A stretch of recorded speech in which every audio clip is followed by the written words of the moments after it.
Hello everyone. So this video covers part 2 of pre-independence education. So part 1 is already tagged in this video, which we have covered in the previous video. But this will be covering nationalist and reform era. So without delaying further, let's get started. तो सबसे पहली जो university हम पढ़ने वाले हैं वो है रेलिक कमीशन एंड उसके बाद इंडियन यूनिवर्सिटीज एक्ट। तो रेलिक कमीशन जो है वो हेडेड था बाय सर थॉमस रेलिक। तो ये कमीशन अपॉइंट क्यों हुई थी? ये इसलिए अपॉइंट हुई थी क्योंकि इन्वेस्टिगेट करना था हायर एजुकेशन के बारे में और रेकमेंड करने थे कि हायर एजुकेशन के लिए क्या रिफॉर्म्स लाए जा सकते हैं। एक्चुअल में क्या हुआ था, ब्रिटिशर्स जो थे वो थोड़े डर गए थे कि कई स्टूडेंट्स के अमंग नेशनलिस्ट थिंकिंग स्प्रेड ना हो जाए, वो एक बात थी। तो इधर इन्वेस्टिगेशन की बात आ जाती है और उसके अलावा अगर हम देखे जाए तो academic growth was declining, universities के स्टैंडर्ड डिक्लाइन हो रहे थे एंड सब कुछ बहुत एग्जाम ओरिएंटेड हो रहा था। तो there were reforms which were required for education system. तो वो रेकमेंड करने के लिए ये कमीशन अपॉइंट हुई थी। लॉर्ड कर्जन्स एक्ट जो 1902 में इंट्रोड्यूस हुआ था, ये ये क्या कहते हैं कि this was done to introduce centralised control, affiliation of colleges, standardise exam. तो इधर ये कहना चाहते हैं कि सेंट्रलाइज कंट्रोल मतलब यूनिवर्सिटीज को अपनी ऑटोनॉमी, मतलब फ्रीडम चली गई यूनिवर्सिटीज के पास से, क्योंकि जो यूनिवर्सिटीज के ऑफिशियल्स थे वो भी ब्रिटिशर्स अपॉइंट करते थे। So universities had lost their autonomy. Affiliation of colleges के मामले में स्ट्रिक्ट होता गया। So they focus was for fewer affiliation of college and अगर अफिलिएशन रहे तो मतलब जो स्टैंडर्ड्स या रूल्स है वो स्ट्रिक्ट होते गए, so that all the colleges are not affiliated. Exam standardise हो गई, मतलब सब एग्जाम ओरिएंटेड ही नहीं रहा। Lab based learning, scientific learning, library based learning, मतलब अलग अलग तरीके से पढ़ाया जाए उस पे फोकस था। फिर क्या हुआ, इंडियन यूनिवर्सिटीज एक्ट जो है 1904 में, it strengthen government control, government की कंट्रोल तो स्ट्रेंथन हो ही रही थी एंड मैंडेटेड टीचिंग, रिसर्च भी प्रमोट किया गया था। बट क्या इंडियंस खुश थे इससे? नहीं, क्योंकि Britishers didn't want independent Indian thinkers, they wanted people to rule over their colonial thinking. So इसलिए इंडियंस इस बात से तो खुश नहीं थे। फिर हम पढ़ेंगे नेशनल काउंसिल ऑफ एजुकेशन 1905। तो ब्रिटिशर्स जो है ना वो पार्टीशन किए थे बंगाल के 1905 में। ये लेड टू स्वदेशी मूवमेंट, ठीक है। तो नेशनलिस्ट के अमंग ये थिंकिंग जागृत हो गई कि अगर हमारी एजुकेशन ब्रिटिश के कंट्रोल में रही तो हमारे इंडियन माइंड्स भी उनके कॉलोनियल रूल के अकॉर्डिंग होगा। तो मतलब जैसे वो हमें नचा रहे हम नाच रहे, वो वाली बात हो गई, राइट। सो इंडियंस वांटेड कि Indian education, Indian value, Indian language promote हो, ना कि हम वेस्टर्न कल्चर के अकॉर्डिंग चले जो वो हम पे इम्पोज करना चाहते हैं। इसी वजह से नेशनल काउंसिल ऑफ एजुकेशन 1905 में एस्टैब्लिश हुई थी। सो स्वदेशी nationalist leaders wanted to promote indigenous education system and value. Indigenous मतलब हमारे भारत के कल्चर, भारत का वैल्यू, भारत के सिस्टम्स को प्रमोट करना चाहते थे and this led to institution like Jabalpur university. वो चाहते थे कि इंडियन कंट्रोल पैनल हो, इंडियन कंट्रोल एजुकेशन हो जो हमारे नेशनल प्राइड का हो, ना कि ब्रिटिशर्स का। जो इंडियन इंस्टीट्यूट ऑफ साइंस है फॉर्म हुआ था 1909 में। This was a vision of Jamshedji Tata. वो बिलीव करते थे कि इंडिया को एडवांस साइंटिफिक रिसर्च इंस्टीट्यूट की जरूरत है ताकि कि इंडिया प्रोग्रेस कर सके इंडस्ट्रियली भी और टेक्नोलॉजिकली भी। तो आईआईएससी फॉर्म हुआ था बैंगलोर में and post independence it became one of the premier institute for scientific research and higher education in India. Next है हमारा एजुकेशन पॉलिसी रेजोल्यूशन 1913। तो this marked another important step in evolution of education policy in India. तो हुआ यूं था कि British realise कि literacy level जो है वो बहुत कम है, प्राइमरी एजुकेशन को एक्सपेंशन की जरूरत है एंड अगर वो एक्सपैंड होए तो education could help them in administration efficiency. तो पहली बार उनको ये बात रियलाइज हुई कि एजुकेशन को प्रमोट करना है and they believe in promoting education.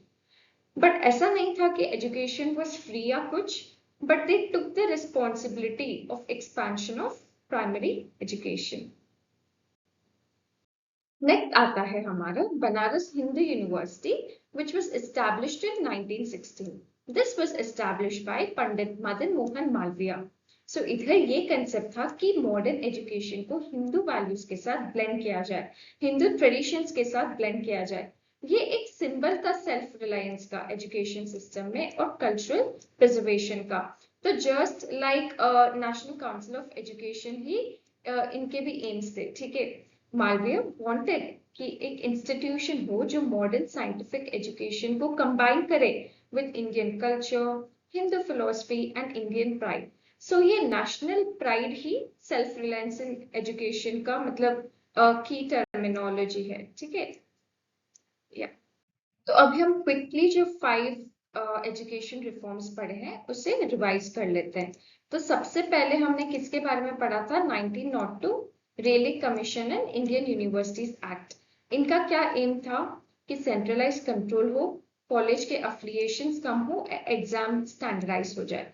तो ये क्या चाहते थे कि मतलब Britishers feared nationalist thinking and they also wanted to bring reform in higher education system. क्योंकि एजुकेशन की क्वालिटी रिड्यूस हो रही थी तो वो रिफॉर्म्स लाना चाहते थे एग्जाम सिस्टम पे एंड काफी चीजों पे. And also they wanted to increase their control, इसलिए सेंट्रलाइज कंट्रोल पे भी इधर एम्फसाइज किया गया है. आफ्टर दैट इन 1905 आता है हमारा नेशनल काउंसिल ऑफ एजुकेशन. तो इधर हमने बात की थी स्वदेशी मूवमेंट के बारे में, जहां पे इंडियन नेशनलिस्ट्स वांटेड कि इंडियन के वैल्यूज प्रिजर्व हो और ना सिर्फ हम कॉलोनियल थिंकिंग के वे में सोचे. नेक्स्ट आता है हमारा इंडियन पॉलिसी रेजोल्यूशन. ये एक अनदर इम्पोर्टेंट स्टेप है इन एजुकेशन पॉलिसी, क्योंकि इधर ब्रिटिशर्स को रियलाइज हुआ कि एजुकेशन की क्वालिटी बहुत रिड्यूस हो रही है. तो इधर एम्फसाइज किया गया कि प्राइमरी एजुकेशन की क्वालिटी को देखा जाए एंड प्रमोट किया जाए एजुकेशन को और उनके एक्सपेंशन को. फिर हम बात करते हैं इंडियन इंस्टीट्यूट ऑफ साइंस की. तो ये इंडियन इंस्टीट्यूट ऑफ साइंस जो है जमशेदजी टाटा का विजन था और बैंगलोर में एस्टैब्लिश था. And this is leading institute for scientific research and higher education. फिर आता है हमारा बनारस हिंदू यूनिवर्सिटी. तो जो बनारस हिंदू यूनिवर्सिटी है it was established in 1916 by Madan Mohan Malviya. इनका भी नेशनल काउंसिल ऑफ एजुकेशन की तरह ही इनके एम्स थे कि इंडियन की वैल्यू को मॉडर्न एजुकेशन के साथ ब्लेंड किया जाए और इंडियन की वैल्यू को प्रिजर्व किया जाए, प्रोटेक्ट किया जाए. नेक्स्ट हम पढ़ते हैं कलकत्ता यूनिवर्सिटी कमीशन और Sadler commission. This was headed by Michael Ernest Sadler. So this commission recommended separation of intermediate education from degree colleges. तो ये कमीशन ये रेकमेंड करती थी कि डिग्री कॉलेजेस को आप ऐसे ही बर्डन मत कीजिए. जो यूनिवर्सिटीज है it is meant for higher education, it's meant for promoting research. आप उसको इंटरमीडिएट एजुकेशन से सेपरेट रखिए. जो इंटरमीडिएट एजुकेशन है उसे सेपरेट रख सकते हैं, जैसे हायर सेकेंडरी स्कूल या स्कूल्स के दौरान ही की एजुकेशन कंटिन्यू हो सकती है. पर डिग्री कॉलेजेस के साथ उससे नहीं रहना है. It should be separated from degree colleges to reduce the burden of universities. And it advocated greater autonomy for universities. तो ऐसे तो ऑटोनॉमी और हो ही जाएगी यूनिवर्सिटीज को, बट ये ऑल्सो रेकमेंड करता था कि यूनिवर्सिटी और टीचिंग बॉडीज को अपनी ऑटोनॉमी रहे. And it aimed at improving quality and governance of higher education. तो अब हम पढ़ेंगे मॉर्ले मिंटो रिफॉर्म्स. तो this was headed by John Morley and Lord Minto. तो अब क्या होने लग गया था कि more Indians were allowed in legislature councils. तो जैसे सेंट्रल काउंसिल हुआ, प्रोविजनल काउंसिल हुआ, इंडियंस को अलाउ करने लग गए थे. पर एक्चुअली क्या हुआ कि जो मॉर्ले मिंटो रिफॉर्म जो है वो इंडियंस को बस एक स्मॉल रोल दे रहे थे गवर्नमेंट में. ठीक है, पर असली कंट्रोल ना अभी तक ब्रिटिशर्स के पास थी. And they also were playing a political move. जैसे हिंदू कैंडिडेट्स को हिंदूज वोट करते थे, मुस्लिम कैंडिडेट्स को मुस्लिम्स वोट करते थे. तो they were also playing the divide and rule policy. So this is all about Morley Minto reforms, जहाँ पे ट्रांसफर की गई थी authority to provisional levels and allowed more local Indian involvement in the management of education. पर इसके behind भी इनकी मतलब पॉलिटिक्स थी और पावर इंडियंस को नहीं दिया गया था। जो कंट्रोल था वो ब्रिटिशर्स के हाथ में था। इंडियंस बस डिस्कस कर सकते थे बजट के बारे में, अपने राय दे सकते थे चीजों के बारे में, पर अल्टीमेटली कंट्रोल ब्रिटिशर्स के हाथ में था। अब हम पढ़ते हैं जमिया मिलिया इस्लामिया। सो जमिया का क्या मतलब था? यूनिवर्सिटी। मिलिया means national and Islamia means Islamic. तो ये मीनिंग हुआ नेशनल इस्लामिक यूनिवर्सिटी। तो ये फाउंड था as a expression of national aspirations within Muslim community. मतलब ये सपोर्ट करती थी इंडियन इंडिपेंडेंस को, सेल्फ रिलायंस को, इंडिजीनियस एजुकेशन को। बट जैसे हमने पहले भी इंडिजीनियस एजुकेशन को पढ़ा था, right? But here it was indigenous education preserving Islamic culture and identity.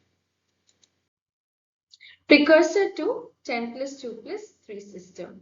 So here you can see, right, reforms during this period set the stage for 10+2+3 system, which is 10 years of schooling, 2 years of higher secondary, and 3 years of university education. तो जो हम अभी भी education system follow कर रहे हैं वो 10+2+3 तो है। तो उसका यही बेस था 1920 प्रिकर्सर टू 10+2+3 सिस्टम। नेक्स्ट है हमारा केप एस्टैब्लिश, जिसका फुल फॉर्म है central advisory board of education. तो ये हमारा oldest and most significant body था जो एजुकेशन के बेसिस पर रिकमेंडेशंस देता था। 1923 में डिसॉल्व होने के बाद भी 1935 में ये वापस रिवाइव हुआ है and since then it is shaping educational policies. So this is all about next 5 reforms. तो फटाफट से हम नेक्स्ट 5 कमीशंस को रिवाइज कर लेते हैं। सबसे पहले है हमारा सैडलर या कैलकाटा यूनिवर्सिटी कमीशन, जहाँ पे हमने बात की थी separation of intermediate education from degree college की। देन है हमारा मॉडल मिंटो रिफॉर्म, जहाँ पे इंडियंस को भी इन्वॉल्व मिला था in taking certain decisions regarding budget, regarding law, पर ब्रिटिश के हाथ में कंट्रोल रहती थी। Then in 1920 we have Jamia मिल्ला इस्लामिया। तो ये प्लेटफॉर्म था मॉडर्न एजुकेशन के लिए, पर ये मॉडर्न एजुकेशन को ब्लेंड करना चाहते थे इस्लामिक कल्चर के साथ, ये इस्लामिक कल्चर को प्रिजर्व करना चाहते थे। Then it's precursor to 10+2+3 system, where 10 years is all about schooling, 2 years is higher secondary, and 3 years is degree. Then we have CAPE established, which is Central Advisory Board of Education, जो हमको advises देती है education के reforms के बारे में, education के बारे में। Inter-University Board, which is now known as the Association of Indian Universities. ये सेटअप हुआ था to promote cooperation and information sharing in universities in field of education, culture, sports. तो ये जो इंटर यूनिवर्सिटी बोर्ड है ये हेल्प करती है मेंटेन करने में uniform education standards and also in checking the degree equivalence between university.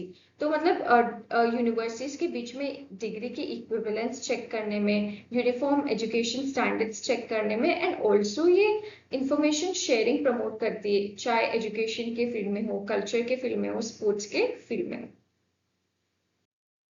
Indian schools of mind, तो ये एस्टैब्लिश थी धनबाद में, जो अभी झारखंड है, to cater mining and related industry. तो 2016 में आईआईटी बनने के बाद today it is known as Indian institute of technology Dhanbad. तो इन शॉर्ट हम कह सकते हैं कि ये इंडिया की one of the top institutes है for mining, petroleum, earth sciences and engineering education.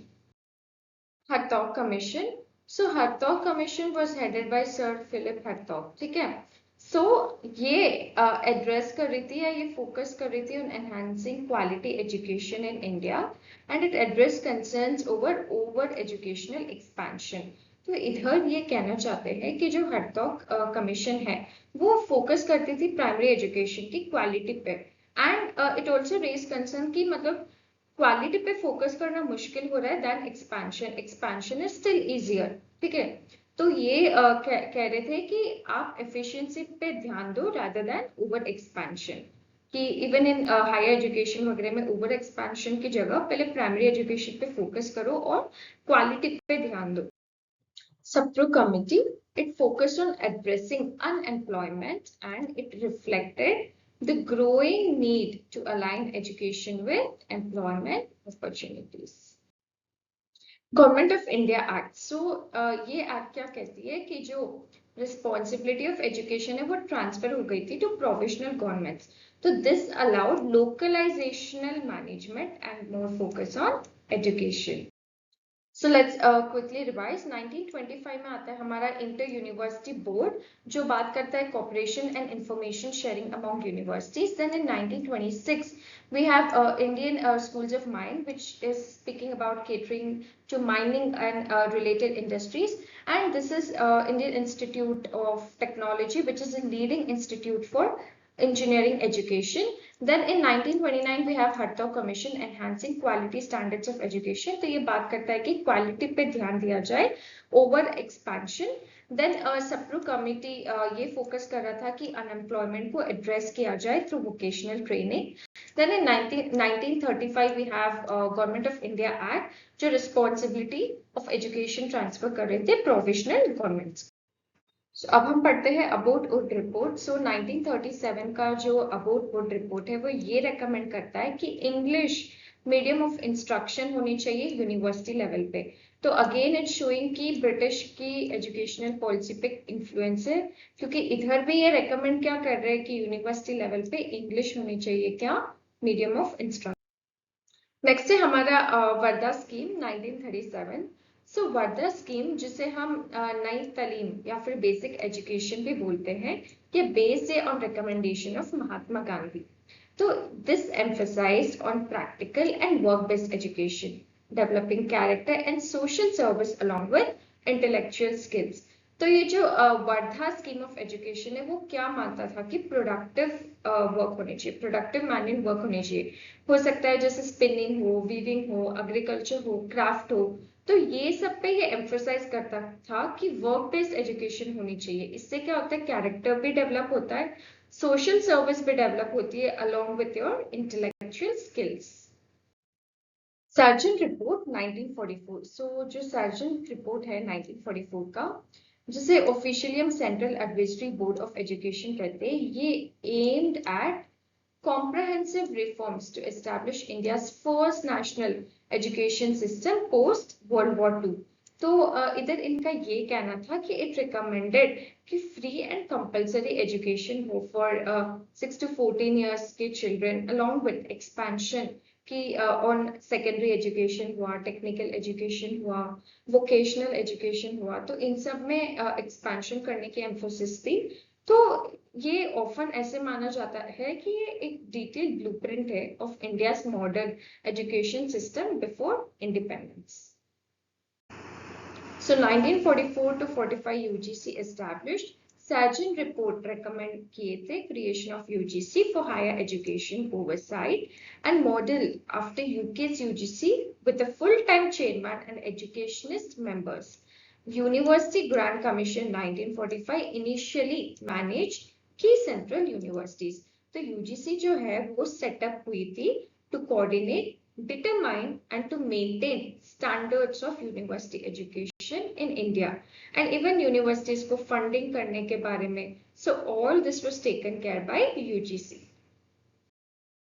Thank you everyone. I hope you all like this session. So we come to end of the topic pre-independence education in India, and majorly we have covered all the topics of higher education systems. So almost 90% of our portions is completed.